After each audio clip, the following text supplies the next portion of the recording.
Hello students, आप देख रहे हैं स्पोकन इंग्लिश मंत्राज। मैं हूं अभिषेक जैन। हमारा आज का यह वीडियो 12th क्लास की जनरल इंग्लिश की टेक्स्ट बुक सॉल्यूशन की प्लेलिस्ट का थर्ड वीडियो है। आज के इस वीडियो में हम अपने चैप्टर नंबर 3 आ फादर्स लेटर का एक्सप्लेनेशन और इंपॉर्टेंट क्वेश्चंस स्टडी करेंगे। यदि आप इस चैप्टर के क्वेश्चन आंसर्स का पीडीएफ डाउनलोड करना चाहते हैं तो आप वीडियो डिस्क्रिप्शन में दी गई लिंक के जरिए हमारे टेलीग्राम चैनल पर जाकर फ्री पीडीएफ डाउनलोड कर सकते हैं। तो चलिए बिल्कुल समय व्यर्थ न गवाते हुए हम शुरू करते हैं अपना चैप्टर नंबर 3 अ फादर्स लेटर। हमारा फर्स्ट क्वेश्चन है, Why does the author choose this occasion to advise his son? लेखक ने इस अवसर को अपने पुत्र को सलाह देने के लिए क्यों चुना? इस क्वेश्चन का आंसर होगा, He chose this occasion because his health was indifferent and he was not sure that he would be with his son for a long time.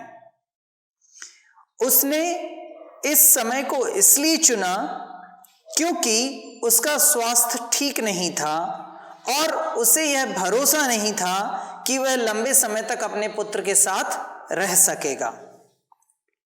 इसके बाद हमारा क्वेश्चन नंबर 2 है, what happens if we prejudice people and future events? यदि हम व्यक्तियों और भविष्य की घटनाओं पर पूर्वाग्रह से ग्रसित होते हैं तो क्या होता है? इसका आंसर देखेंगे, if we prejudice people and future events we create uncalled enemies and hardships. इसका अर्थ है, यदि हम व्यक्तियों और भविष्य की घटनाओं पर पूर्वाग्रह से ग्रसित होते हैं तो हम अनचाही कठिनाइयां और शत्रु बना लेते हैं। इसके बाद इंपॉर्टेंट क्वेश्चंस की कैटेगरी में आता है हमारा question number 4, what is the best way to disarm hostility? शत्रुता को निष्क्रिय करने का सबसे अच्छा तरीका क्या है? इसका आंसर देखें, the best way to disarm hostility is not to think ill of others until they try to harm you and even then try to overlook their faults as far as possible.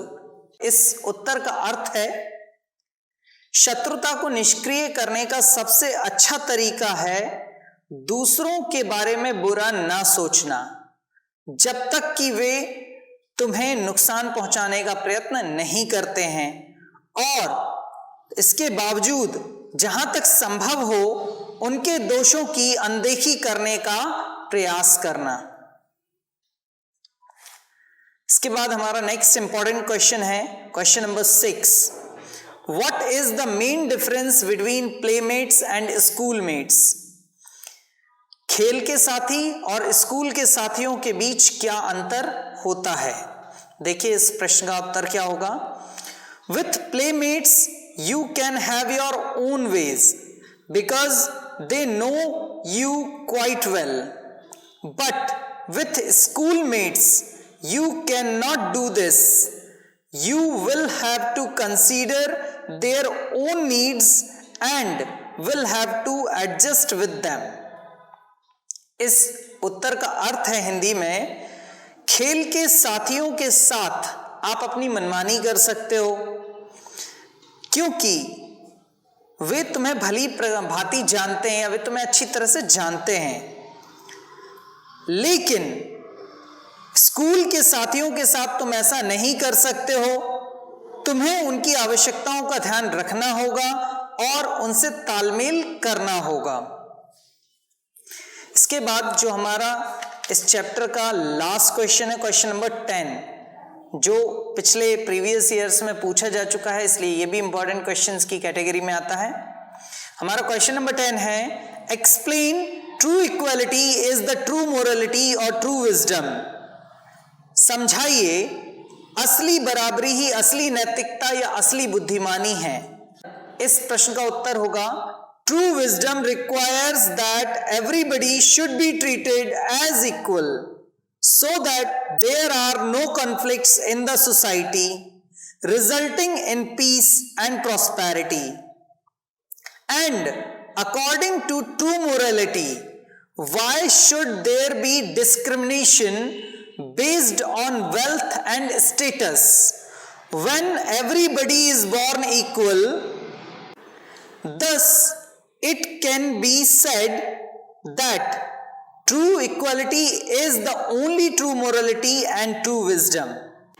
इस answer को हम हिंदी में समझते हैं, असली बुद्धिमानी का तकाजा है कि सभी को बराबर माना जाए, जिससे समाज में संघर्ष की स्थिति निर्मित ना हो तथा इसका जो रिजल्ट होगा, परिणाम होगा, वो होगा शांति और समृद्धि।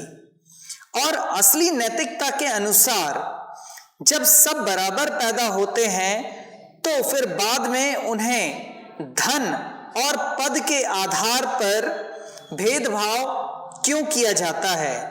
अतः यह कहा जा सकता है कि असली बराबरी ही असली नैतिकता या असली बुद्धिमानी होती है।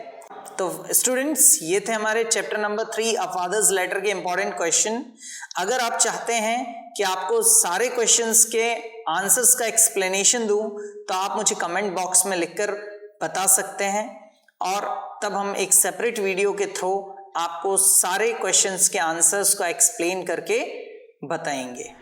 तो यह था हमारे चैप्टर नंबर 3 अ फादर्स लेटर का एक्सप्लेनेशन और इसके इंपॉर्टेंट क्वेश्चन आंसर्स। आपको हमारा यह वीडियो कैसा लगा कमेंट सेक्शन में जरूर बताइए। साथ ही हम अपने अगले वीडियो में chapter number 4 a wonderful world poem को डिस्क्राइब करेंगे, साथ ही उसके इंपॉर्टेंट क्वेश्चन आंसर्स को भी स्टडी करेंगे।